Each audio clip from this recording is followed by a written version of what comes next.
Hello, everyone. This is the Broken Christian Man podcast. My name is Scott. The show is about what it's like to be a Christian in the real world.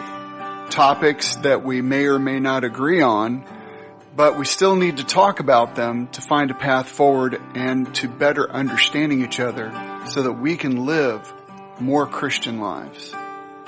If you're interested in this kind of a show, tune out to the world, tune in to what we're talking about, and let's see if we can influence each other in a positive way.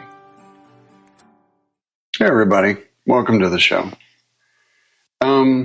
So today's our second installment about, talking about marriage and relationships and one of the things that you have to talk about, is picking a mate and conducting yourself before marriage. 'Cause you got to know that whenever you're working at things in your life and you go through relationship after relationship after relationship, you actually drag that into your marriage, and just past traumas. Just depends on how those relationships went. Not that being in relationships is bad, but picking people that's worthy of our time is also important. So one thing is dating, and premarital sex, is something to really consider. If you're in a relationship and all that person wants to do is have sex and although that feels good, but you're not married, it's not a positive thing. This goes along with any other kind of sexual sin, is that it's tough on your body. In fact, the Bible actually goes to to talking about this, and it says, in Corinthians 6:18 through 20, it says, flee from sexual immorality. Every other sin a person commits is outside the body, but sexual immorality is a sin committed against your own body. And I think that that's something that you really should consider. And the reason why it says that is because whenever you have sex with somebody, you create an emotional bond. And it kind of goes to what I was saying in our previous podcast, is that sex is not just something to get a satisfying reaction out of it, dopamine drop or whatnot. There's several other hormones that are released whenever you have sex, and a lot of them relate to bonding. This is why sex is intended for marriage, is because it's a bonding experience. And whenever you're just kind of giving it away, it devalues how important it actually is. And I'm no saint here. I'm not judging anybody, because I'm guilty of this. My wife was not my first partner. It's not like I have a huge sexual history before my wife, but I did have a sexual history before my wife, and my wife did before me. And, the thing about that is that it had unintended consequences that you don't realize until you get on down the road in your marriage and you start looking at the whole dynamic of your marriage, things that you wrestle with, problems that you've had. And this is one of those contributors that cause issues with your relationships that you just don't realize.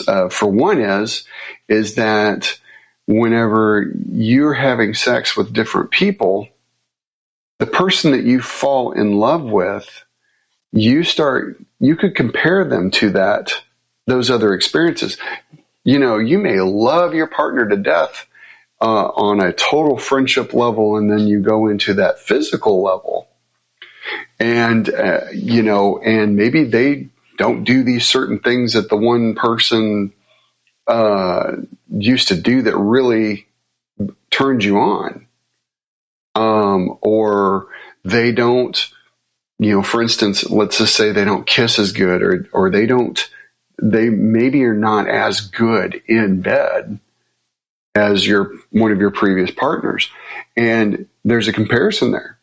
And there's body types that you compare. There's all kinds of things that can come into play here, that just wouldn't be there if you did things in the right order. Because at the bottom line, it should be love first, then the sex. And that ultimately is going to make sex more meaningful. And you really should abstain. It's really, if I could go back and do it all again, I would, because of what I know now. And on top of that, I've been so bold to say that if there was a time in my life where I had to get remarried, I would wait. If I found a person that I married again, like if my wife and I, if she passed away or something like that, this isn't saying by any means, oh, I'm just waiting for the next go around. I'm just saying if this happened to come and people ask me, since I've been married as long as I have, what are some of the things that I would do different? And so, yes, you put yourself in a philosophical role there, is that you're just saying if this were to occur, which you do not want to occur, you would definitely do things differently. And that's kind of where I stand on that. But I see so often with our young people, especially, that because of this very thing, they almost don't respect their bodies as much. Sometimes I feel, especially with the girls, they just feel like they got to do it to please the guy. If they want to keep the guy, they got to have sex with him. And I would say, is that really a guy you want to be with if you got to do things to keep him around? I mean, he should want to stay around because he loves you, not because you're willing just to satisfy desires. And second of all is that, say that the other side of the coin is that you're really into pornography. And the problem there is there is no way your wife is ever going to add up to a porn star unless she's a porn star. And I even doubt that porn stars and their marriages, that they do all the crazy stuff that they do in porn in their marriage. It's not, you've got to realize theatrics from real life. It's kind of like watching pro wrestling.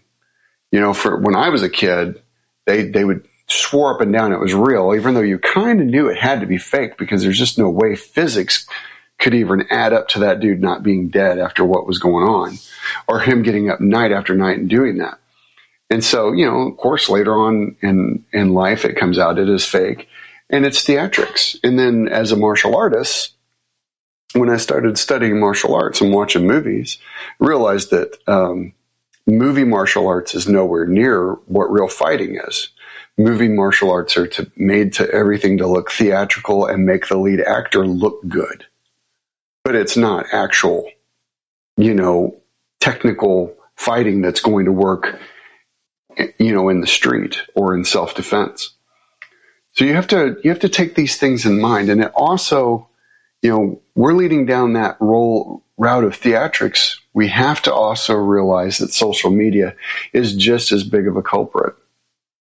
I mean, I've also often said that I don't know if I wasn't married, if I had to get married again, that I would want to, because it's scary out there. You have apps and you have all this kind of stuff going on. Dating is not the same. And I suppose in its own right, it was just as scary to date whenever I was a kid, because you actually had to meet a girl, you had to, or boy, just depending on what gender you are, and you had to sit there and figure out if you were compatible. Often you went to bars, to meet people. I don't suggest it, But meeting people in a social gathering is really is kind of nice, to get a vibe off of that person and see if you might mesh with them. But yeah, it's a little scarier today. And there's not a lot of good people out there that really want to be in relationships long term. The points of view of marriage is really, well, I'll do it until I'm not. If it's not fun anymore, then that's when to get out. And we see that all the time through our examples on TV with celebrities. They're always, getting married and getting divorced, and it's messy. And picking your mate's important, because divorce is messy. Divorce is painful. At least, even though one party is leaving the other, it's still, well, in some cases it's mutual, but most of the time it's really one party is decided that they don't want to be in the relationship anymore, and the other one is being left behind. And I've witnessed this a lot over my lifetime. My friends, childhood friends, new friends, friends that have been divorced, how jaded they are and how, hurt they are, and really it wrecks your life, because most of us don't agreements in the marriage to where whatever you come into the marriage with, you leave and everything is, separate. It's not like that. Usually most people marry and they're marrying for love and they love each other. And then they get married and literally your life gets cut in half, because you've got to kids have to pick places to live. You have to divvy out your money. 401ks get tapped, and then you got penalties on top of that. And people come out of divorces financially destroyed. Because the one thing you forget about is that you want to pick a mate that is also going to be a good business partner, because you essentially are building an empire together. There's houses, there's cars. You're trying to grow your retirement funds. You're possibly investing in businesses together, or you're at least at the very least trying to support each other in their respective professional endeavors. And so there's a lot to be said about that in marriage. And then there are the unintended collateral damages of divorce as well, with children. And then they have abandonment issues and issues with security. So picking a mate is very, very, very tough. And it's very, very, very scary, because people lie. And people will deceive because, hey, they see something that they think they want. You want to find a mate that wants to put the work in. So ladies, this one's more towards you in your dating endeavors. Rule number 1 when picking a mate: don't try to find a fixer-upper. Don't find a man and think that you're going to make him into a better man. Because how he comes is chances are how he's going to revert. So case in point, you meet a guy. He comes from a broken home. He does not come from the same background as you as far as your parents. Not saying that people don't do good and aren't going to be, become something of themselves if they come from a questionable background. People cannot control their parents. Kids cannot control how their parents conduct themselves. But you want to really make sure you're paying attention to that, because if they come from a background and they're used to lying, cheating, and stealing, and you're thinking, oh, I can make them into a better person, just don't. Just get away from that relationship. Because that person will, chances are, revert back to that behavior. They will change to please you until they are tired of it, and then they just go back to who they were and who they like to be. This is why it's important to take your time. My wife and I dated for 2 years. Now, don't date too long. If you're dating for 10 years, chances are it's not going to work out. Chances are it becomes an obligation at some point, and then after the obligation has worn off, the marriage ends. I've seen that as well. I knew an associate of mine who dated the same woman for 13 years and lived together and all that kind of stuff, and then they got married, and it lasted maybe 3 years after that. So I mean, first and foremost, that probably needed to be a little bit more serious. And then she left him. It wasn't that he left her; she left him. She married. I think it was more that she married him out of obligation because he was helping with her businesses and her endeavors and really investing in her. And to make a commitment, was this too much? So, rule number 1: don't pick fixer-uppers. Rule number 2: it's not a deal breaker either, but if they come from a similar religious background as you do, or they come, it still kind of goes into the family dynamics, or at least if they were raised similar to you. My wife and I, we were both Christians, but she was raised Catholic and I was raised Baptist, and that it does and still does get in the way sometimes in our spiritual life. But if you're two completely different religions, you're either going to give up your religion for them or they are going to give up their religion for you. And usually that leads to resentment, or it just leads to the absence of religion altogether from your marriage. And if that happens, then my third rule is make sure that God's the center of their life. Men, here's some rules for you, is men do not like change. They do not like things to be different. So men, finding a woman that is exactly like you, and there's no differences, basically she's your female counterpart, chances are the relationship is not going to work, because we all know that when we're with somebody that is too much like us, we get bored. Men, you get bored. And eventually, that affects the relationship. These dating apps are actually really great for men, and I think really bad for women. And there is a level of safety, sure. But all in all, if you want to find somebody that's exactly like you, that's what these dating apps are designed for. And men, they just get on there and you browse through the list, and then you swipe or like on whomever, and they like you back. And there's very minimal effort. Well, men, here's the thing. This goes to rule number 2. If there's not enough effort in the relationship, you are going to get bored. So men, make sure this is somebody you want to work for, because men, you love the chase. You love the chase, and you need to be with somebody who is going to challenge you.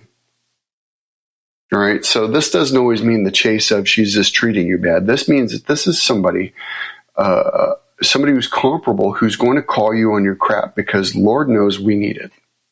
We need a woman that's going to get in there and partner with us. All right? You need to make sure that is something you do. Because otherwise, if they're not challenging you and they're not helping you move forward, then you will get bored, you'll wander.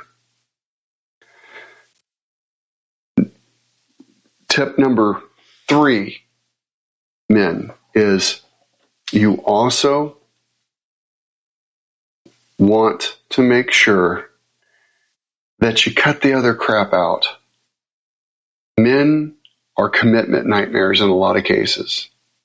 So make sure you're ready to commit. Don't just think this is great. Make sure that you really are committed and you're ready to make the step. Men more than not usually get cold feet because they feel like their life is ending when they get married. And the truth is, your life is really just beginning. Men have a tendency to focus on what they don't have versus on what they do have. So be ready to make that step. And don't lie to yourself. If you're not, cop to it. So, that you are ready to really get in there and do the work, because marriage is a lot of work. You have to get in there. You have to put the work in. So men, here's an analogy for you that I think represents best.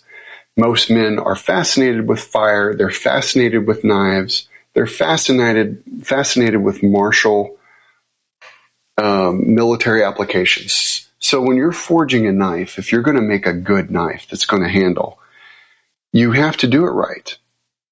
And so one of the things that you have to do when making a knife is first you have to heat it and form it into the blade that you want to use. But next is the care that you have to put into that. In order to make, if you just heat it up and let it cool by air and beat it out, you can take it and sling it against anything and it's going to break. That steel will not break. Or will break, I'm sorry. So what do you have to do? You have to temper the steel. You have to make sure that it's well made with the right ore elements, crafted, heated up, formed, and cooled constantly in water. Why water? Because water tempers it and it makes it cool quickly. So it makes it stronger. So one of the things that I tell a lot of my friends is that a strong marriage is not forged in water. It's forged in fire. You forge it in fire and you cool it in water, because you have to go through the storms in life to have a strong marriage. Otherwise, if it's all good, the first sign of trouble, you infight and you collapse and you play the blame game, and then boom, your marriage is done. And just over time, they just get tired of fighting and they lose sight of what they were really loving each other for. An advice for both men and women is don't totally be dependent on dating apps. I understand that dating apps are what we currently got. Going to a bar can be intimidating and sometimes not even fun. Meeting somebody at a church is a great way, but even still, you're at an activity. Most churches don't have a very good programs for young single people to meet each other. They have singles groups, but man, they're a crap show. I've known a few people that have been in them, and they're really just a crap show. Nothing good comes out of it. It's everybody going to find that perfect Christian man or that perfect Christian woman, and they think that they're going to meet there, and it's too much at one time. So it's kind of like that Bachelor kind of feeling, or Bachelorette. You go into a room, there's a full of women. It doesn't work that way. That's why that show is morally corrupt and generally causes more issues than not with the marriages that do actually form from it. Is because of you were dating Susie last week and now you're dating me. No, you cannot treat your relationship with a smorgasbord attitude. You have to, that's why I say you're ready to commit, you're going in, you're ready to meet people. All right. And then second of all, wait till marriage. Something that was really kind of good that was said in, I believe, Hebrews, was Hebrews 13:4. It says, marriage should be honored by all, and the marriage bed kept pure, for God will judge the adulterer in all the sexual immorality. Men should honor their wives. So, you've got to be honorable. And sleeping around is not going to be a good look. It's going to make the female feel devalued. Same way, women giving it away to other men. There's all that stuff that you got to go to, and you bond with that person. You have to get rid of that bond to even truly be ready to be in a relationship. If you're out sleeping around, you're not ready to get married, and you're also doing damage to yourself. You are. If you can be put in some odd situations with people. You run risks of getting, women. You run risks of getting raped. Or a guy. Kid you not, a friend of mine was dating a guy, thought he was great, and they were sleeping together.